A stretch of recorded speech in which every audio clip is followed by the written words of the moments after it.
What's going on, y'all? I'm here with my father. This is Robin Robinson Sr. My government name is Robin Robinson Jr. For those of you who did see my video where I went into Freemasonry and I spoke about my father's experience in Freemasonry, what he shared with me, I told you guys that I might have my dad on so he can share his experience himself. And so we made that happen. If you guys have not watched that video, please go back. It's titled What Really Happened to Beyonce, Katy Perry, and Demi Lovato. It's the extended version that I share exclusively with my Patreon. And this video as well is going to be an exclusive video only shared with my Patreon family tier 2. All right. So Dad, Yes, sir.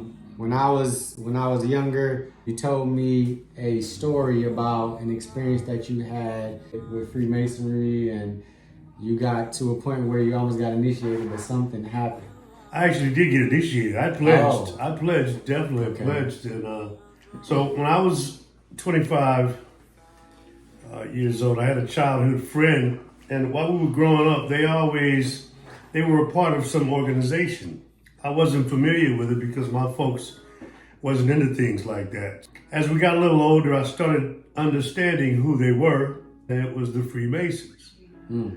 About the age of 25, I guess they had been watching the guys around the neighborhood that was, hanging out. They approached me at 25 and they said they thought I would be a good candidate. 25, hold on, because we got to stop right there. Okay. You remember what age I was when the Lord intervened in my life and brought me to Christ? 25. And then Yeah. Papa, My father, 25. Yeah. 25, when the Lord intervened in his life and brought him to Christ. And then we have, my dad has 2 other brothers, right? And I'm literally just hearing this from my dad right now. I did not know that these men approached him at 25. But then my dad has 2 other brothers, my Uncle Rick and my Uncle Daryl. My Uncle Daryl's oldest son went through a crazy spiritual experience at 25, and so did Brandy. He went through like this crazy experience at 25.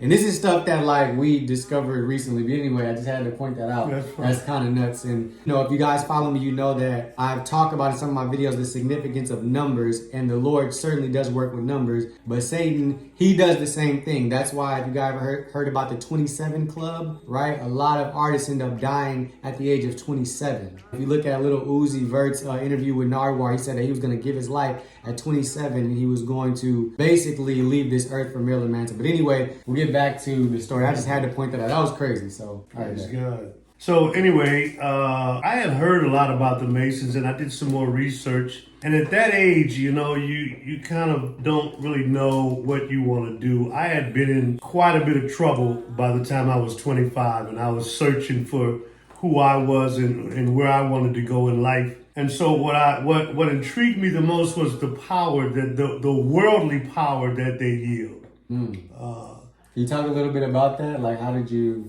I mean, what did you see? There's a lot of things that they allowed us to witness, and most of it, like I said, I was in a lot of legal trouble, and they have certain handshake signs, things they post, rings they wear.